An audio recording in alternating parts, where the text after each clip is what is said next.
시작하겠습니다. 어제까지 부가가치세 신고서를 봤고요. 부가가치세 쪽 파트는 끝난 겁니다. 그 다음에 소득세 파트로 넘어갈 거예요.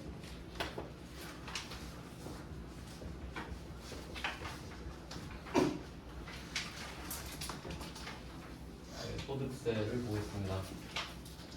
일단 세법을 배울 때는 그 납세자가 누군지를 봐야 돼요. 그러니까 누가 납세를 해야 되는지. 이 소득세는 납세자가 거주자입니다.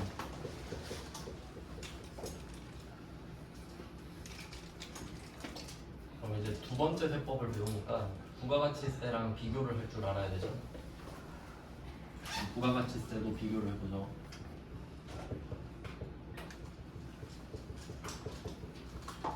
부가가치세도 납세자가 있는데 납세자가 사업자죠.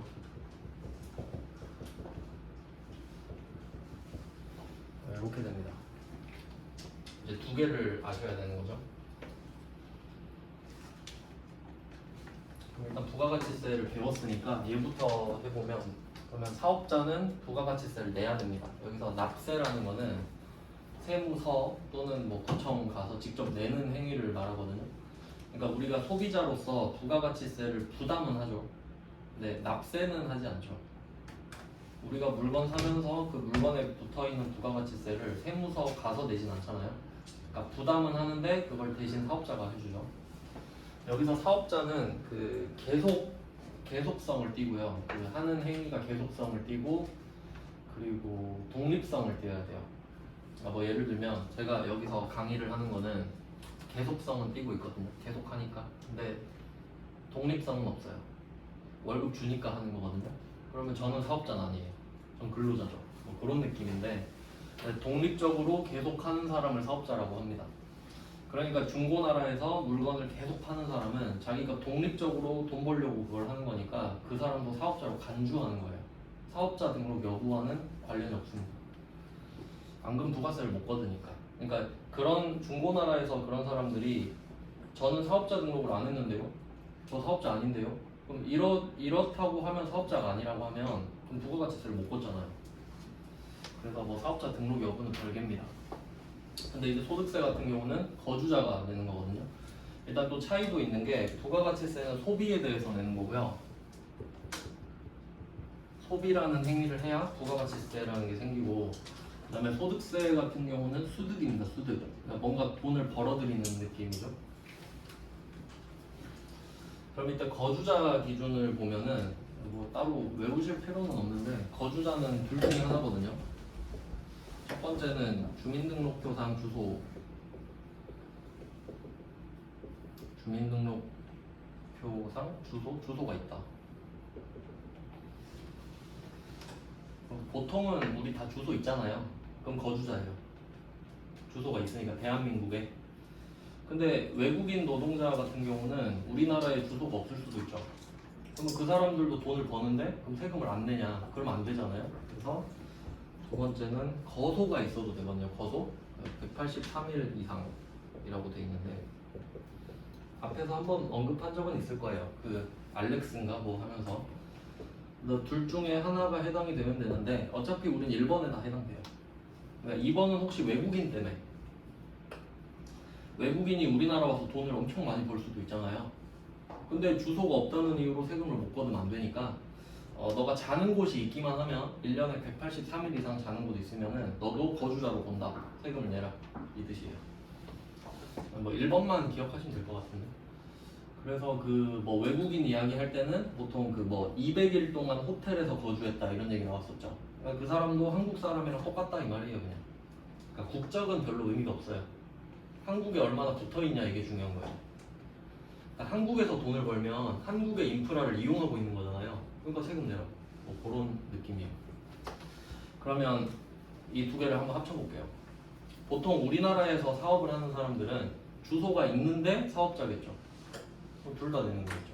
개인 사업자, 그 다음에 부가가치세 납부하고 뭐 이런 느낌이에요. 네, 좀 요거를 입체적으로 한번 정리를 해보면, 수득, 소득에 대한 거랑 그다음에 부가가치세 여부 이렇게 따져볼게요. 이렇게 있다고 했을 때 사업의 형태에 따라서 그러면 그 개인이 사업을 하면 개인의 형태로 사업을 할 수 있죠. 개인 사업자라는 말 들어보셨죠? 개인 사업자? 개인 사업자는 자기 통장 있죠? 자기 통장으로 사업을 하는 사람을 말해요. 그러니까 자기 통장 자체가 자본금인 거지. 그러니까 내 이름으로 사업을 하는 사람이 개인 사업자입니다. 그 다음에 법인을 새로 만들어서 할 수도 있죠. 법인. 그러니까 소득이 좀 많아지면 세율 차이 때문에 법인으로 전환하는 경우가 좀 많은데, 그러면 이게 형태에 따라서 개인으로서 돈을 벌 수도 있고 법인으로서 돈을 벌 수도 있죠. 네, 이렇게 나눌 수 있고, 그 다음에 부가가치세 쪽으로 넘어가면은 우리가 취급하는 물건, 그러니까 재화나 용역이 부가가치세가 과세될 수도 있고 아닐 수도 있죠. 부가가치세가 붙어 있다면 과세, 그게 아니면 면세, 이렇게 되거든요. 일단 여기 가장 기본입니다, 세금에서. 그러면 개인 사업자가 돈을 벌었다 하면 이 사람은 소득세를 내는 거예요.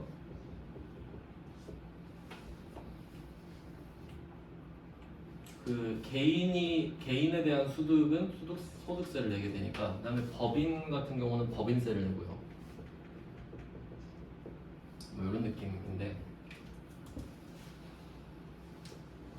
그러면 우리 상황을 볼게요. 우리는 법인 제조업이거든요. 그러면 우리는 돈을 벌면 법인세를 내죠.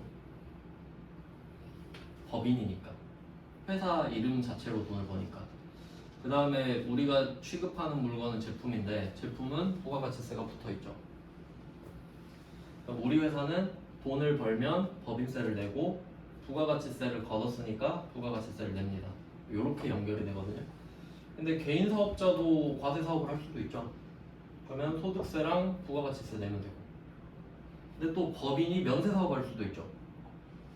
법인이 쌀 팔 수도 있잖아요. 그러면 법인세를 내고 부가가치세는 안 내고, 이런 식으로 좀 연결이 된다는 겁니다. 이걸 이해하시면 되겠고, 그리고 그 참고로 법인 같은 경우는 사실 실체가 없잖아요. 법인은 그냥 서류상으로만 존재하는 거죠, 사실. 그럼 그 법인은 대표가 따로 있어야 되잖아요. 그럼 그 대표는 법인한테 월급을 받는 구조죠. 그럼 법인이 개인한테, 그 대표가 개인이니까 대표한테 돈을 준다고 하면은 그 대표한테 주는 돈은 법인 입장에서 비용 처리가 될 겁니다. 그리고 그걸 빼고 나서 세금을 내겠죠? 그 다음에 그 개인 입장에서는 법인한테는 비용이지만 이 사람한테는 수득이 되잖아요. 그럼 그거에 대해서 또 세금 내고 돈을 받는 겁니다. 뭐 그런 구조가 돼요. 그러니까 개인이 법인을 세우잖아요. 100% 지분으로. 그럼 세금을 두 번 내게 되는 거죠, 사실. 법인세도 내고 나한테 월급 받는 것도 세금 또 내야 되니까. 뭐 그렇게 됩니다. 근데 그렇게 치면 우리는 법인인데 왜 소득세를 배우냐? 우리 직원들이 다 개인이죠. 직원들이 다 개인이니까. 이 사람들이 다 세법 알고 있는 거 아니죠.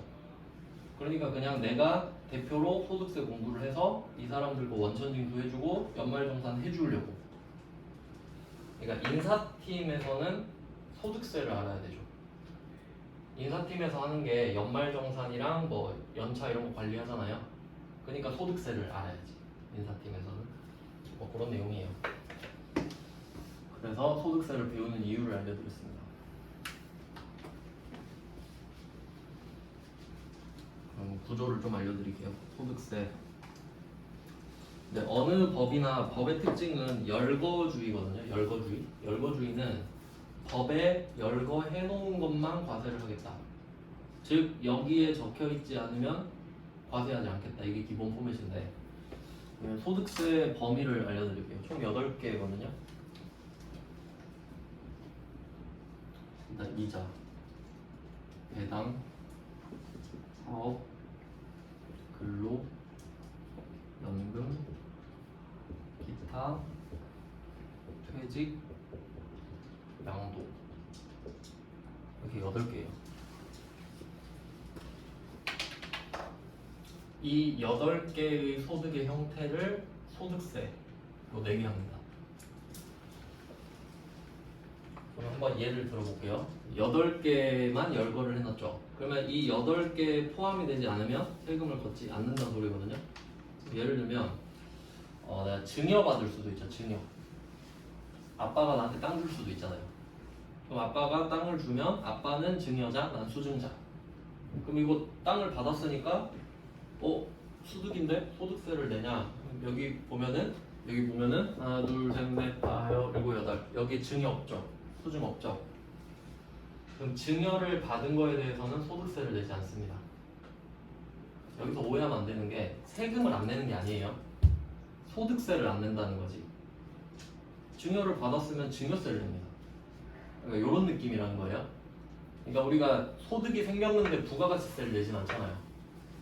그러니까 그런 별개의 개념이라고. 그러니까 증여를 받은 거는 증여세를 내면 됩니다. 부가가치세를 받은 건 부가가치세를 내면 됩니다. 소득이 생기면 소득세를 내는 거고 이런 느낌이라는 거죠. 그래서 분류가 다르다는 겁니다. 그러니까 이 8개에 포함되지 않으면 소득세가 아닌 겁니다. 네, 뭐 이렇게 됐고요. 그리고 이게 지금 두 글자씩 썼는데 원래는 얘네들 이름 뒤에 다 소득이 붙습니다. 그러니까 이자 소득, 배당 소득, 사업 소득 이렇게 불러요. 네, 글자 너무 기니까 뭐 대표로 소득 이렇게만 쓸게요. 얘네들은 다 글자 뒤에 소득이 붙어 있어요. 이자 소득, 배당 소득, 사업 소득, 근로 소득 이렇게.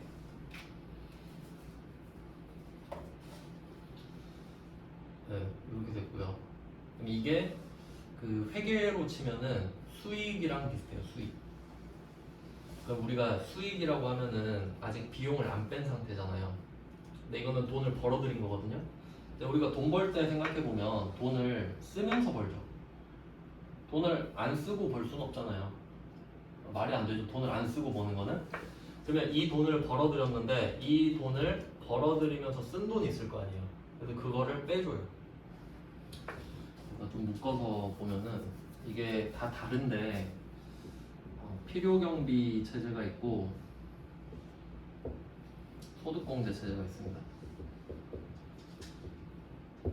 지금 8개의 소득이 있잖아요. 이 8개의 소득마다 다 달라요. 그러니까 예를 들면 이자랑 배당은 필요경비를 빼주고 사업소득도 필요경비를 빼주고 근로소득은 소득공제를 빼줘요. 그러니까 이게 다 다른데 결국 2개 중에 하나라는 소리거든요.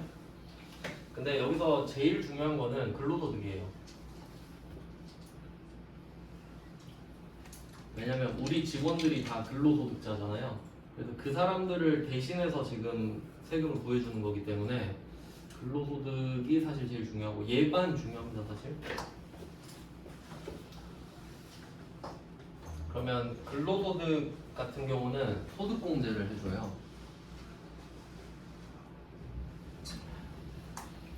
그럼 소득공제의 뜻을 보면은 소득은 뭐 돈을 벌어들였다 해석하면 되죠. 공제는 빼준다는 뜻이죠. 빼다라는 뜻이죠. 공제란 말이. 그러면 소득 자체를 없는 걸로 해주겠다는 소리예요. 그러니까 대략적으로 좀 알려드리면 만약에 어떤 사람이 근로소득이 4천만 원이 있다고 할게요. 1년 동안. 연봉의 개념이죠. 근데 이 사람이 4천만 원을 벌어가지고 돈을 썼을 거 아니에요. 근데 만약에 이 사람은 좀 욜로족이다. 그래서 뭐 4천만 원 다 썼어요. 그럴 수도 있죠. 번 돈 다 쓸 수도 있죠. 그러면 이론상으로는 내가 4천을 벌었어도 4천을 다 썼으면 세금을 내면 안 되죠. 다 썼으니까. 근데 이 소득공제는 그냥 국세청이 정해놨어요.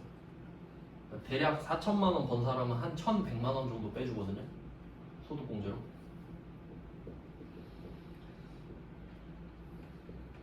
근로소득공제 한 1,100 정도로 할게요. 그럼 이 사람은 2,900만 원이 남은 게 돼요. 근데 이 사람 돈 없죠? 다 썼잖아요. 근데 국세청이 보기에는 그냥 4천만 원 정도 벌었으면 1,100만 원 정도 썼겠지라고 그냥 정해요. 그러니까 내가 실제로 쓴 돈과 상관없어요. 그러니까 돈 많이 쓰면 나만 바보 되는 거예요.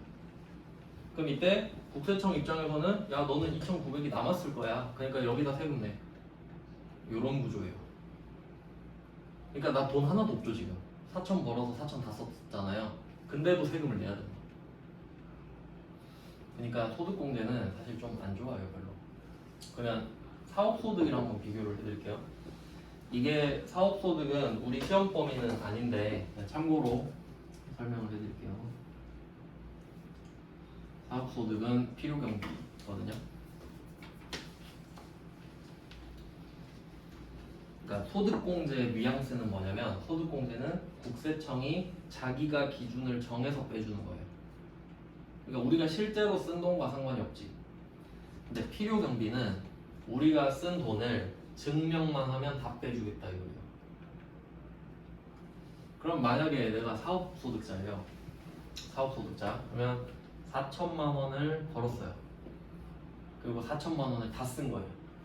그럼 얘는 필요경비로 4천을 빼주거든요. 얘는 사업소득.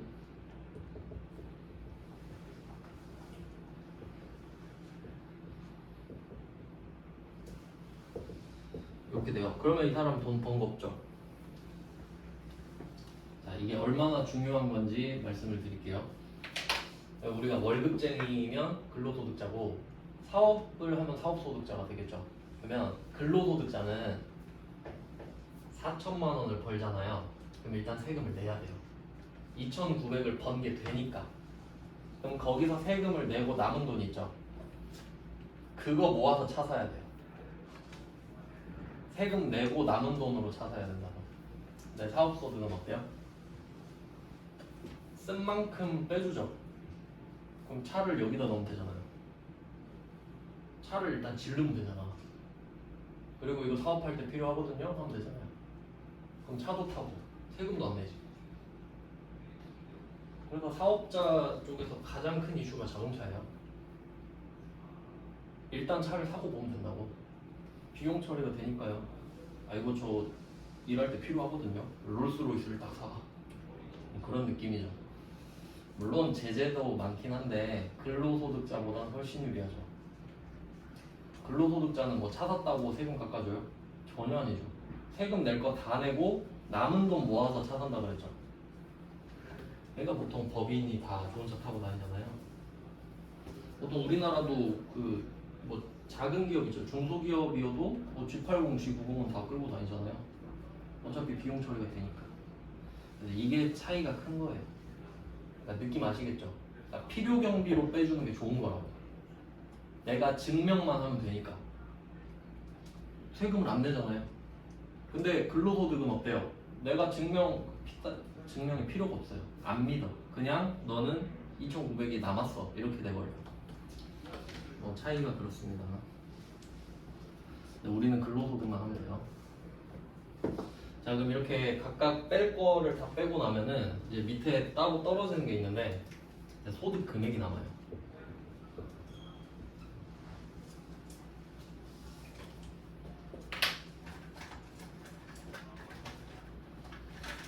소득 금액은 그러니까 이 소득이 회계로 쳤을 때 수익과 비슷하거든요.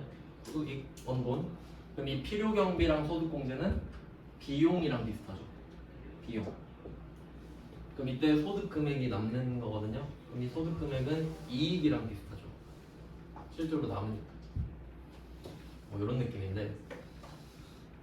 그래서 수익, 비용, 이익 이렇게 좀 생각을 하시네요. 그러니까 소득에서 필요경비나 소득공제를 빼면 그 결과물이 소득 금액이다. 이렇게 됩니다. 그러면 당연히 세금을 거둘 때 소득에다가 세금을 거두면 안 되겠죠. 소득 금액에다 세금을 거둬야겠죠. 그리고 이게 8개가 있는데 이 중에 6개를 묶어요. 이자, 배당, 사업, 근로, 연금, 기타를 6개를 묶습니다. 그러면 뭐 소득세 납세자가 거주자라 그랬는데 이제 과세 기간이라는 것도 있거든요. 과세 기간. 소득세는 과세 기간이 1월 1일부터 12월 31일입니다. 이게 과세 기간이에요. 그러니까 한 명이 1년 동안 벌어들인 거를 이자, 배당, 사업, 근로, 연금, 기타를 합쳐요. 1년 동안. 1년 동안 계속 모아요. 모아서 최종 결과물에다가 세율을 때립니다. 그리고 그 참고로 부가가치세 같은 경우는 부가가치세도 1월 1일부터 12월 31일인데 얘는 1기, 2기로 쪼갰죠. 부가가치세는. 소득세는 그냥 1년. 그냥 생으로 1년. 그래서 지금 2023년인데 2023년이 되면요 2022년도에 1년 동안 여러분이 벌었던 이 소득 있죠? 이거 신고해야 돼요. 5월에 종합소득세라고. 그래서 이 6개를 합치잖아요. 6개를 종합적으로 과세한다고 해서 이거 종합과세, 종합소득세라고 해요. 5월에 신고합니다. 그래서 이거 6개를 합쳐서 종합과세라고 해요. 종합과세를 하는 거죠. 종합소득으로. 그래서 보통은 이 소득세를 말할 때 3개로 말하죠.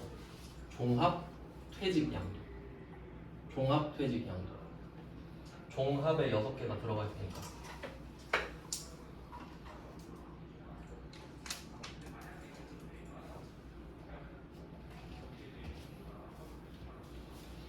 네, 그러면 1년 동안 금액을 모으잖아요. 그 다음에 세율을 한번 알려드릴게요.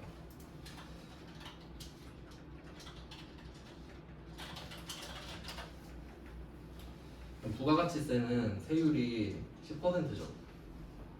예외가 0%고. 그럼 소득세 세율을 제가 한번 적어볼게요. 얘는 누진세거든요. 누진세. 이건 외울 필요는 없어요. 그냥 참고만 하시면 됩니다. 자, 빵원부터 시작합니다. 간격은 좀 좁게 적을게요. 되게 많아가지고. 첫 번째 1200, 4600, 8800, 1억 5천,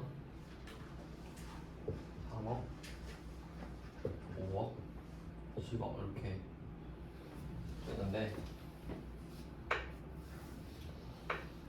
구간이 꽤 많죠? 이때 세율이 다 달라요. 6%, 15%, 24, 35, 38, 40, 42, 45 이렇게 가는데 세율이 다 다릅니다. 구간마다. 그럼 한번 예를 들어볼게요. 아까 어떤 근로소득자가 4천 벌었다 했죠? 근로소득 4천. 그럼 근로소득공제 1100 뭐 이런 느낌. 이때 근로소득이 4천이면 이 근로자가 얼마를 썼든지 상관없다 그랬어요. 그냥 1100을 썼다고 간주해요. 그럼 이때 남는 게 근로소득 금액이죠. 이게 2,900이 되잖아요. 이걸 여기 넣는 거예요. 그러니까 소득으로 넣는 게 아니라 소득 금액으로 넣겠죠. 당연하죠. 안 그러면 이걸 할 이유가 없으니까. 그러니까 소득 금액들을 여기 6개를 모으는 거예요. 그러면 이자 소득 금액, 배당 소득 금액, 사업 소득 금액 이렇게 6개 있겠죠. 이 6개를 합치는 거예요. 그러면 결과물이 종합 소득 금액이겠죠. 결과물 종합 소득 금액. 이걸 여기다가 때려 넣는 거예요. 그러니까 이 구조를 이해해야 돼요. 1년 동안 모은다. 1년 동안 6개를 모은다가 포인트거든요. 그럼 이 말은 1년 동안 모으는데 모을 때는 세금을 안 내고요. 모아서 1년 동안 지금 다 모아서 여기다가 한 방에 세금을 때린다는 소리거든요. 그럼 이 사람은 어디로 들어가는지 보세요. 15%로 들어가죠. 2,900이니까 1,200, 4,600 사이. 그럼 세율이 15%가 적용되잖아요. 그러면 이 사람은 2,900만 원에 15%를 때리는 게 아니라 0부터 1,200까지는 6%죠. 그럼 앞에 1,200만 원에 대해서는 6%를 맞아요. 그리고 1,200을 넘어가는 구간이 1,700이죠. 여기가 1,700 넘어갔죠. 그럼 이 넘어간 1,700에 대해서만 15%. 이게 누진세예요. 나가면서 쌓으면서 나간다고.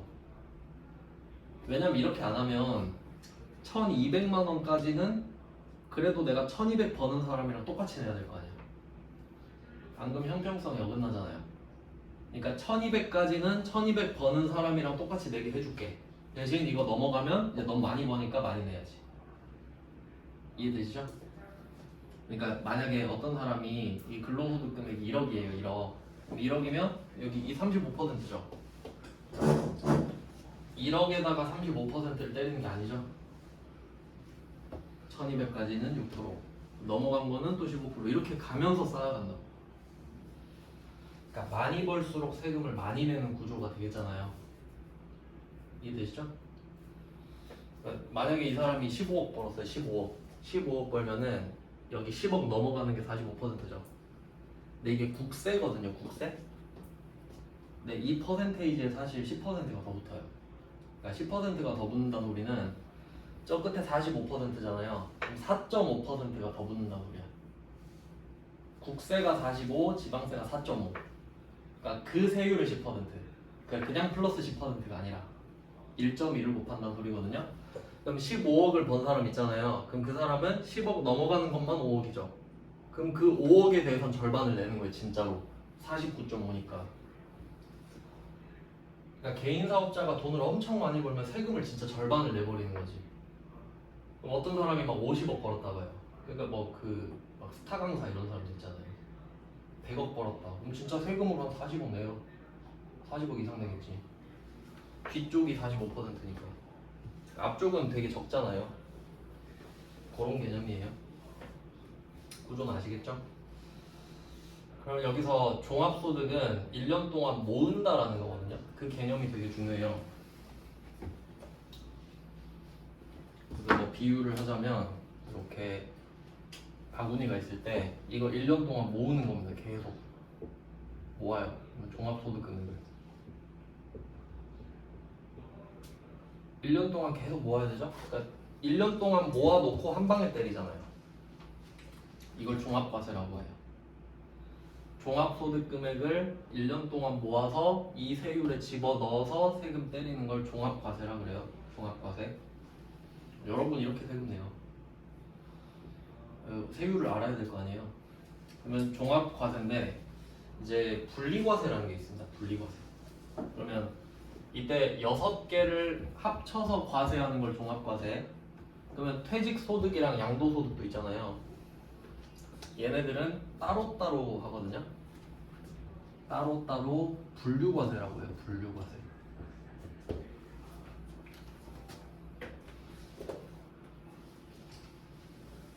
그러니까 6개는 종합과세를 한다 하면 되고 퇴직소득이랑 양도소득은 분류과세를 한다라고 하면 되거든요. 근데 여기서 오해하면 안 되는 게 이 두 개를 합쳐서 한다는 소리가 아니에요.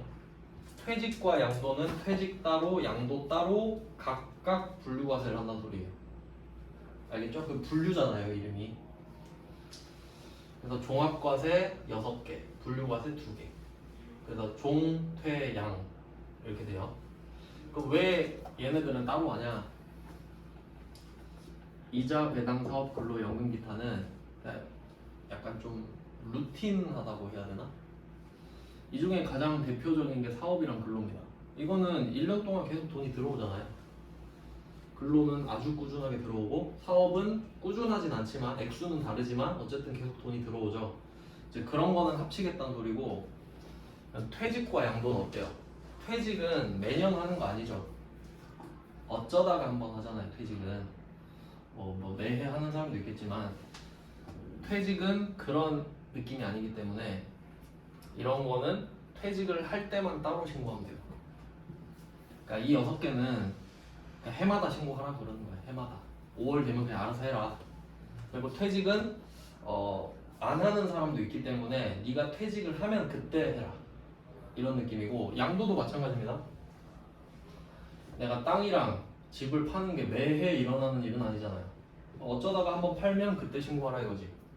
그러니까 얘네들은 매해 일어나는 일은 아니기 때문에 이 사건을 겪은 사람만 신고하라는 거예요. 그러니까 분류과세. 근데 그에 비해서 이 6개는 좀 약간 루틴하게 일어나니까 해마다 하라 이런 느낌이고 이렇게 됩니다. 그러면 지금 종합과세 했고 분류과세를 한 거예요. 그 다음에 분리과세를 할 겁니다. 분리과세. 이게 되게 중요한 개념이에요.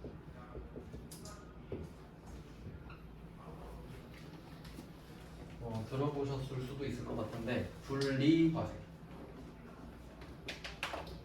일단 지금 말장난을 하나 칠 수 있거든요. 시험에 실제로 나왔던 건데 퇴직소득과 양도소득은 분리과세한다. 틀렸죠? 실제로 시험에 나왔어요. 이름이 비슷하니까. 그렇게 나오면 그냥 주워 먹는 거죠.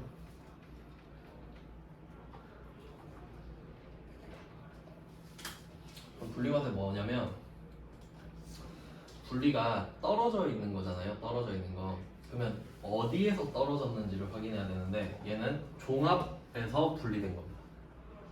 그러니까 분리과세하면 종합에서 분리과세 이렇게 해야 돼요. 종합에서 분리과세. 그러면 이때 종합소득 금액은 1년 동안 모은다 그랬잖아요. 그러니까 이 의미를 알아야 돼요. 1년 동안 계속 바구니에 넣거든요. 그럼 이 말은 바구니에 넣을 때는 세금을 안 떼요. 바구니에 다 넣어놓고 1년 동안 다 모으면 마지막에 세금 때리기로 했죠. 그러니까 넣을 때는 세금을 안 걷는다고요. 넣을 때는 세금을 안 때리고 그냥 넣겠지. 그러니까 내가 100만 원 벌었다 그럼 100만 원을 그냥 넣는다고요. 그럼 그걸 계속 모아서 1억이 됐어요. 그럼 그 1억이 여기 한 방에 들어가잖아요. 그러니까 여기 들어갈 땐 세금을 안 뗀다고요. 이해돼요? 그럼 분리과세는 이 종합이랑 아예 분리가 된 거거든요. 그럼 얘는 원천징수를 해야 돼요. 필연적으로. 여기에다가 넣어서 같이 하면 종합과세가 되잖아요. 근데 분리과세라며. 따로 과세를 하겠다잖아요. 그럼 이 바구니에 넣어서 기다렸다가 세금을 떼는 게 아니라 난 그냥 지금 떼겠다고 세금을. 지금 따로 떼겠다. 그러니까 지금 세금을 떼고 너한테 주겠다. 그럼 이 분리과세 예시를 기억할게요. 예시, 복권 당첨금.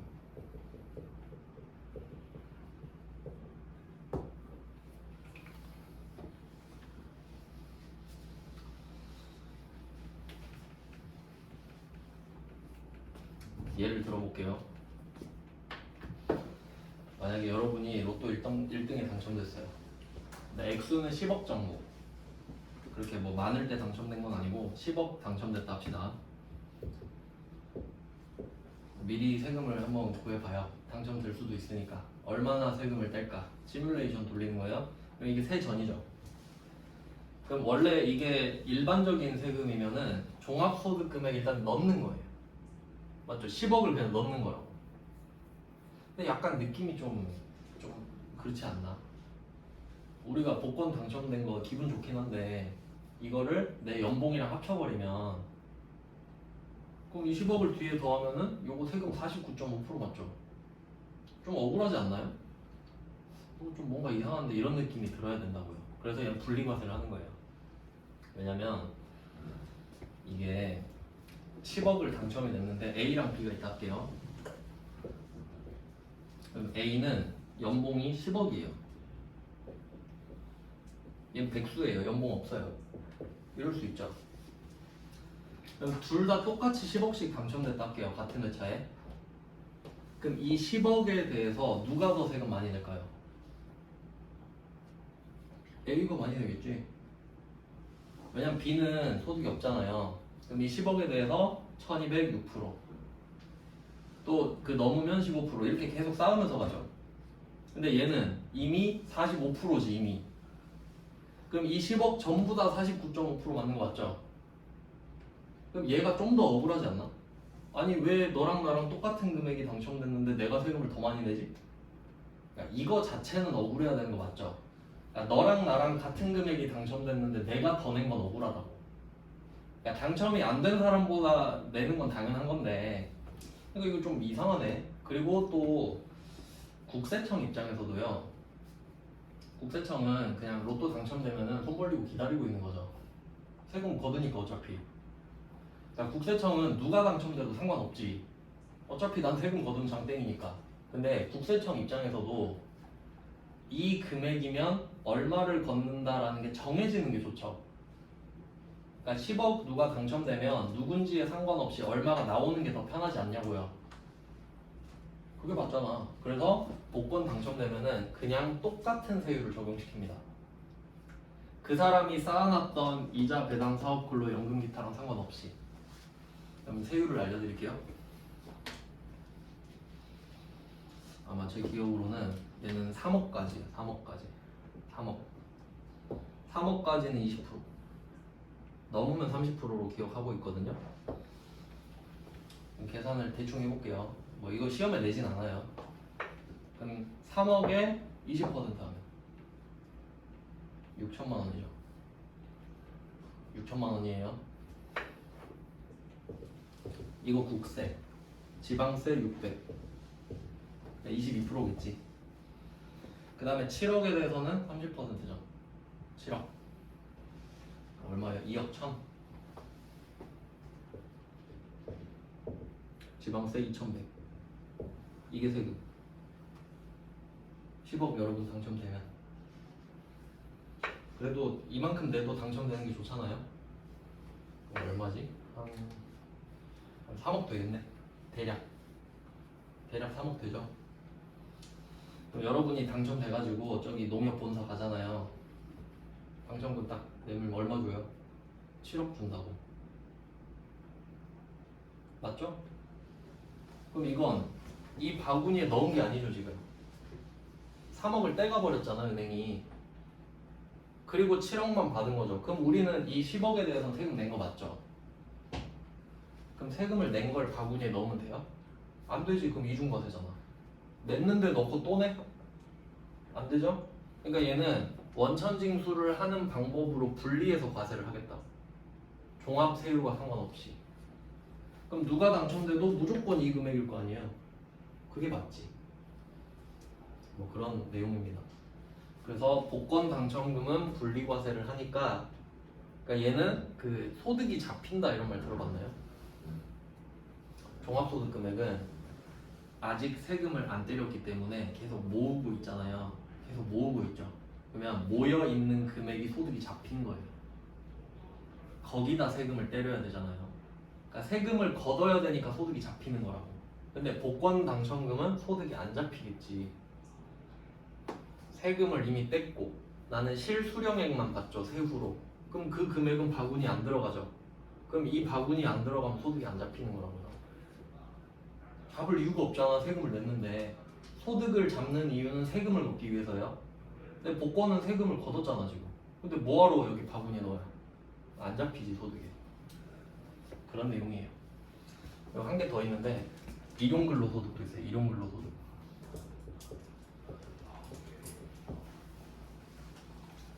일용근로는 한 달 이내로 일하는 걸 일용근로라 해요. 한 번만 쓴다 소리지. 한 번만. 한 달 이내로 그냥 단기 알바 이런 거. 그냥 노가다 이런 거 생각하면 돼요. 내가 주말에 노가다 뛰러 갔다. 하루. 이런 거 일용근로. 그럼 일용근로소득도 내가 지금 오늘은 일을 하지만 내일은 일을 안 할 수도 있죠. 그러니까 돈을 받을 때 바로 원천징수를 해버려요. 그러니까 이게 일을 하는 형태가 계속 근로가 있고 일용이 있잖아요. 그러니까 근로 형태가 상용이랑 일용이 있거든요. 상용은 항상 쓰는 거예요. 항상. 그럼 이 상용 근로자에는 계약직, 정규직 다 들어가요. 왜냐면 계약직도 계약한 기간 동안은 계속 쓰죠. 근데 일용근로자는 어때요? 그냥 딱 한 번이잖아요. 그러니까 내가 이번엔 여기서 일을 하지만 다음번엔 보장할 수 없죠. 그러니까 일용근로자는 돈을 하루하루 줄 때마다 바로 원천징수를 해야 되는 거예요. 언제 또 일을 할지 모르니까. 그래서 일용근로자도 돈을 받을 때 얼마 떼고 받는단 말이에요. 그러면 그게 소득이 안 잡히겠지. 세금 냈으니까. 이해되세요? 그러니까 그 은행에 신용대출을 받으러 가면은 소득 잡힌 걸 보고 대출을 해준단 말이에요. 근데 근로자들은 소득이 잡히지. 세금을 아직 안 냈으니까 1년 동안 쌓을 거 아니에요, 월급을. 근데 이용 근로자는 어때요? 그러니까 만약에 어떤 이용 근로자가 그 막 용접을 엄청 잘해요. 하루에 막 50만 원 받는 사람도 있거든요. 그럼 그 사람도 하루마다 원천징수 당하겠죠. 근데 그 사람은 소득이 안 잡힌다고. 맞죠? 세금 냈으니까. 잡을 이유가 없으니까 안 잡혀요. 그러니까 대출 받을 때 좀 힘들겠죠. 이해돼요? 뭐 그런 내용이에요. 그러니까 이렇게 연결이 되는 내용입니다. 그래서 3개 본 거예요. 종합과세 6개를 같이 합쳐서 세율표에다가 집어넣는 게 종합과세. 근데 그 종합과세에서 분리해버리는 거. 그러니까 분리과세를 한다는 거는 반드시 원천징수를 합니다. 안 그러면 방법이 없죠. 그러니까 분리과세를 한다는 말은 원천징수를 한다는 말이에요. 정확히 똑같은 말이에요. 안 그러면 방법이 없기 때문이에요. 그래서 따로 내가 세금 걷었으니까 여기서 분리할게. 그러면 이해되시죠? 그러니까 여기 종합소득금액에 안 들어가는 게 2개 있거든요. 비과세도 있어요. 비과세.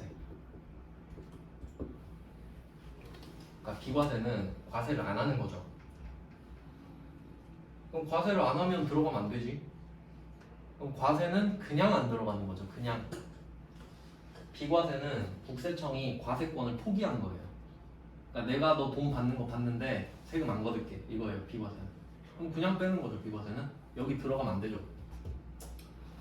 그럼 분리과세는 세금을 내가 따로 걷었으니까 일로 안 넣는다. 이렇게 가죠. 그러니까 이유는 다르죠. 안 들어가는 이유가. 일단 큰 틀은 이렇습니다. 이렇게 해놓고 좀 쉬다가 계속 볼게요.